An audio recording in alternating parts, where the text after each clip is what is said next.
My dad, he wasn't like famous or anything. He didn't fly the spaceships, he didn't walk on the moon. He was just Dad. He wore regular clothes, drove a regular car, and mostly he was quiet. He'd come home, ruffle my hair, and ask about school. But when I told people what he did for a living, well, that's when things got tricky. My dad works at NASA, I'd say, my chest puffing out just a little. I was maybe 10 at the time, and it sounded like the coolest thing in the whole world. To me.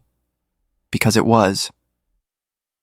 The first time I said it in class, during What Our Parents Do week, Kyle Jenkins, who sat behind me and always smelled faintly of cheese puffs, snorted.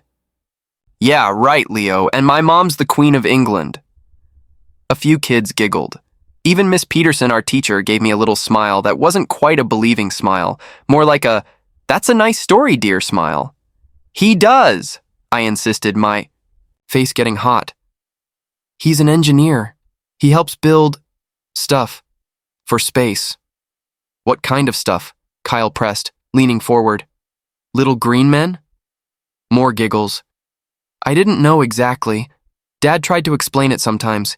He'd talk about circuits and thrust and trajectory, words that sounded big and important but mostly flew right over my head. All I knew was that he went to a big building with a huge NASA logo on it, and he'd come home tired but sometimes with a little spark in his eye, like he'd solved a really hard puzzle. The teasing didn't stop. Every time I mentioned NASA, or space, or rockets, someone would make a joke. Hey, Leo, did your dad see any aliens today? Leo, can your dad get me a moon rock? It started to hurt. It wasn't just that they didn't believe me. It felt like they were calling my dad a liar, and by extension, me too. I tried bringing in proof. Once, Dad gave me a pen with the NASA logo on it. I showed it around. See? Anyone can buy a pen, Leo, Sarah whispered, not unkindly, but still. I even tried to explain it to Dad. They don't believe me, I mumbled one evening, poking at my mashed potatoes. He looked up from his newspaper, his brow furrowed a little. Believe you about what, son? That you work at NASA. They think I'm making it up. He put his paper down. Well, that's not very nice of them, is it? He was quiet for a moment. It's a big place, Leo. Lots of people work there. Maybe it's just hard for them to imagine. But it's true. My voice wobbled a bit. I know it's true, Leo, and you know it's true. Sometimes that has to be enough. But it wasn't. Not for a 10-year-old who just wanted his friends to think his dad was as cool as he knew he was. Then came career day. Miss Peterson announced it with a flourish. We'll have parents come in and talk about their jobs. It'll be so exciting to learn what everyone does. My heart did a funny little jump. This was it. This was my chance. That night, I was practically bouncing. Dad, can you come for career day? Please, you can tell them about NASA. He looked a bit hesitant. Dad wasn't. One for the spotlight. Oh, Leo, I don't know. I'm not sure what I'd say. It's mostly just looking at screens and blueprints. But it's NASA, I pleaded. You can wear your NASA jacket. He had one, a blue windbreaker with the logo. He rarely wore it. He smiled, a real smile this time.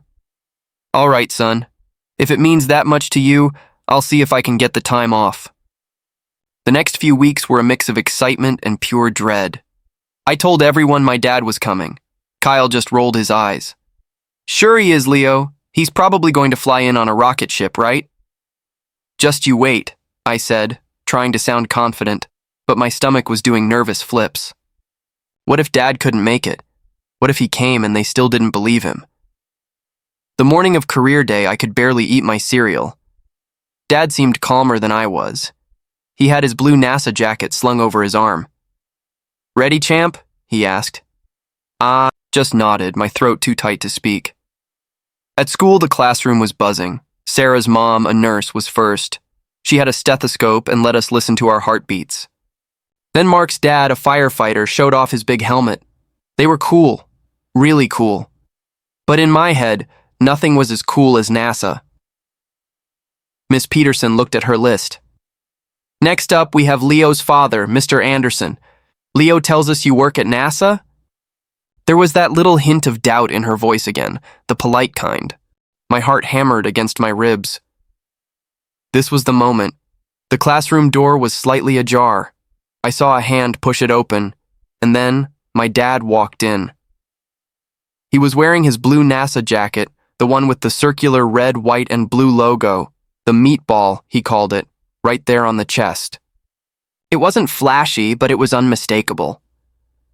Under his other arm, he carried a sleek silver briefcase I'd never seen before.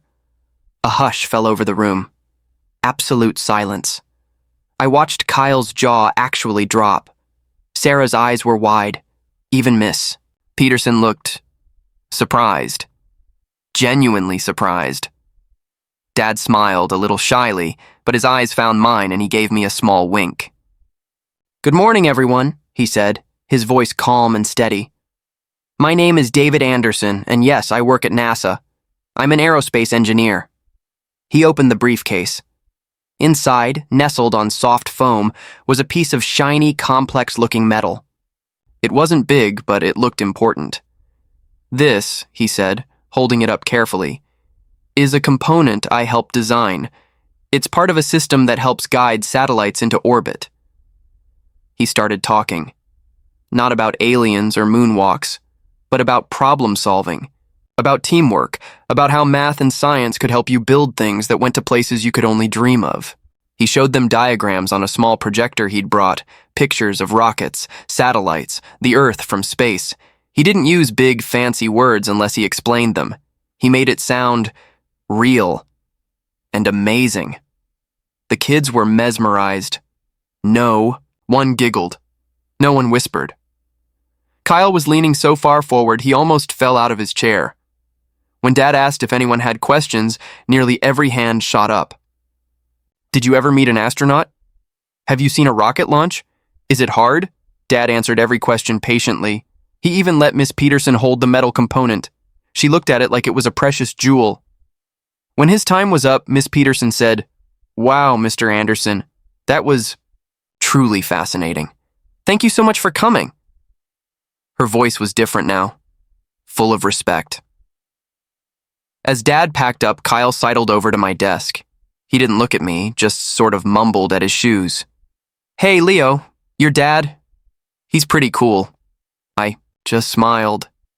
"Yeah," I said. "Yeah, he is." Walking home with Dad that afternoon, I felt 10 feet tall. He put his arm around my shoulder.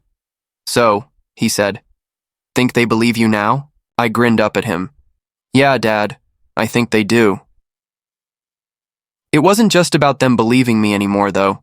It was about that moment, seeing the look on everyone's faces when the truth, my dad's truth, walked right through the door. And it was better than any "I told you so" I could have ever imagined. It was real, and it was ours.